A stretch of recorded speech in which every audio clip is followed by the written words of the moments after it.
ഇന്നലെ 2 പത്രങ്ങൾ പരസ്യം നൽകിയ വലിയ വിവാദമായിരുന്നു. അത് ഏത് രീതിയിൽ തിരിച്ചടിയാകും? ജനങ്ങളുമായി ബന്ധപ്പെട്ട വിഷയങ്ങൾ, ആ വിഷയങ്ങളിൽ ശ്രദ്ധ കേന്ദ്രീകരിച്ച് ഇന്നലെയും പ്രചരണം. ഞാൻ എൻ്റെ ശ്രദ്ധ എത്ര നിങ്ങൾ ശ്രമിച്ചിട്ടും വേറൊന്നിലേക്ക് മാറിപ്പോയിട്ടില്ല. എനിക്ക് 2 വോട്ടുണ്ടെന്ന് പറഞ്ഞ കള്ളന്മാരുടെ അടുത്ത് മാത്രമാണ് അത് തിരുത്താൻ വേണ്ടി ഞാൻ കുറച്ച് നേരം ഇരുന്നത്.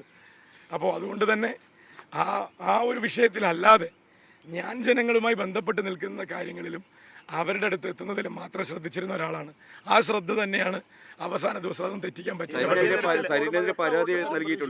ആയിക്കോട്ടെ, ആവട്ടെ, പരാതി ആക്ഷേപങ്ങളല്ലേ, ആക്ഷേപം എന്നല്ലേ വാക്ക് ഉപയോഗിക്കുന്നുള്ളൂ. വസ്തുതകൾ എന്ന് പറയുന്നില്ല. നമ്മൾ കൊടുത്ത പരാതി ഉണ്ട് ഇലക്ഷൻ കമ്മീഷൻ വസ്തുതകൾ വെച്ചുകൊണ്ട്. അത് ആക്ഷേപമല്ല. ആക്ഷേപവും വസ്തുതയും തമ്മിലുള്ള വ്യത്യാസങ്ങൾ അത് വാർത്തയിലാണെങ്കിൽ പോലും കൃത്യമായി ജനങ്ങളിലേക്ക് എത്തിക്കണം. അപ്പോൾ അതുകൊണ്ട് നമുക്കെതിരെ എന്ത് ആക്ഷേപവും ആരോപണവും പറയാം. നമ്മൾ കുറേ വസ്തുത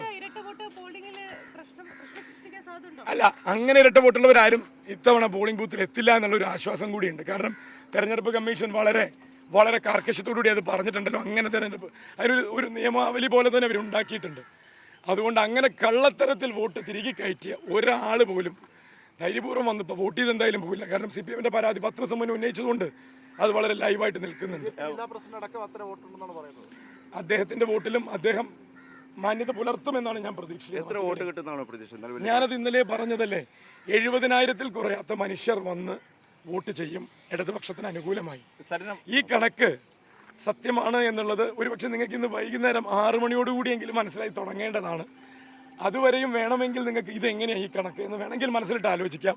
ഈ കണക്ക് വൈകുന്നേരം 6 മണി മുതലെങ്കിലും നിങ്ങൾക്ക് ഏറിയേണ്ടി വരും. സാറിന് വലിയ തരത്തിൽ വിവാദങ്ങൾ ചർച്ചയായി, വികസന കാര്യങ്ങൾ ആ നിലയ്ക്ക് ചർച്ചയായില്ല. വികസന കാര്യങ്ങൾ വോട്ടർമാർ വികസനം മാത്രമേ പരിഗണിക്കൂ. അവർക്ക് പരിഹാരങ്ങൾ കാണണം. കഴിഞ്ഞ തവണത്തെ തെരഞ്ഞെടുപ്പിൻ്റെ പ്രായശ്ചിത്തങ്ങൾ ചെയ്യണം. അവർ വലിയ പ്രതീക്ഷയിലാണ്. വന്നു കിട്ടിയ അവസരമാണ്, വീണ് കിട്ടിയ അവസരം എന്ന് പറയില്ലേ. ഒരു കൂട്ടർ വിളിച്ചു വരുത്തിയിട്ടാണ് വോട്ട് ചെയ്യുമെന്ന് പറയണത്.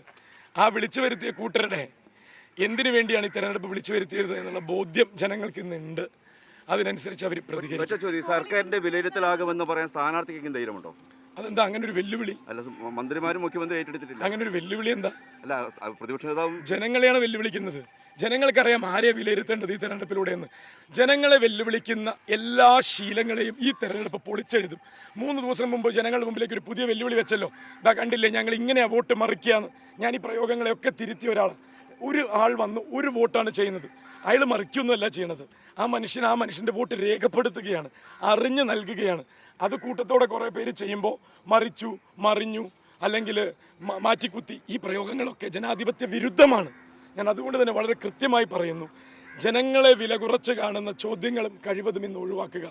വളരെ പോസിറ്റീവായി ഇന്നത്തെ ഇലക്ഷനെ റിപ്പോർട്ട് ചെയ്യുക. ഞാനെല്ലാം പറഞ്ഞു കഴിഞ്ഞില്ലേ, പോസിറ്റീവായി റിപ്പോർട്ട് ചെയ്യാൻ പറഞ്ഞു കഴിഞ്ഞ ഉടനെ ഒരു നെഗറ്റീവ് ചോദ്യം എന്തിനാ?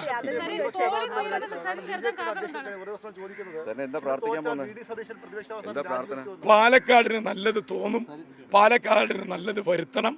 പാലക്കാട് തീരുമാനിക്കുന്നത് ശരിയുടെ സത്യത്തിന്റെ തീരുമാനമായിരിക്കും. അതെനിക്കറിയില്ല. വന്ന് പ്രാർത്ഥിക്കുന്നവരും നിന്ന് പ്രാർത്ഥിക്കുന്നവരും തമ്മിൽ വ്യത്യാസമുണ്ട്. നിന്ന് പ്രാർത്ഥിക്കുന്നവനാ. അതുകൊണ്ട് വന്ന് പ്രാർത്ഥിക്കുന്നവരുടെ പ്രാർത്ഥനയും നിന്ന് പ്രാർത്ഥിക്കുന്നവരുടെ പ്രാർത്ഥനയും തമ്മിലുള്ള ചെറിയൊരു വ്യത്യാസം എല്ലാറ്റിലും. അതെ അതെ അതെ അതെ ഓടി നടക്കാൻ അറിയണം ജനങ്ങൾക്ക് വേണ്ടിയെന്നേ. ലൈം ലൈറ്റിൽ നിന്ന് രാഷ്ട്രീയം കളിക്കുന്ന ആളാണെന്ന് പറയാതെ പറഞ്ഞല്ലോ സ്ഥാനാർത്ഥി. ആ ലൈം ലൈറ്റ് രാഷ്ട്രീയത്തിന് തൻ്റെ മുൻഗാമിക്കുണ്ടായ ഒരു പരിവേഷമുണ്ടല്ലോ, ആ പരിവേഷത്തിൻ്റെയും കൂടി പ്രായശ്ചിത്തം ഏറ്റുവാങ്ങേണ്ടി വരുന്ന ഗതികേടിലേക്ക് കോൺഗ്രസും ലീഗും UDF-ഉം അടക്കം എല്ലാ മനുഷ്യരും, ഞാൻ നേരത്തെ പറഞ്ഞില്ല എൻ്റെ 70,000-ൻ്റെ ഒരു കൗണ്ട്, അതിലൊരുപാട് മനുഷ്യരുണ്ട്. അവരുടെ രാഷ്ട്രീയം ഒന്നും വേർതിരിക്കാൻ നിങ്ങൾ പോകണ്ട. അതൊക്കെ മെനക്കെട്ട് പണിയാണ്. രാഷ്ട്രീയം നോക്കണ്ട. അവിടെ ജനങ്ങൾ പാലക്കാടിനെ നോക്കി വോട്ട് ചെയ്യും.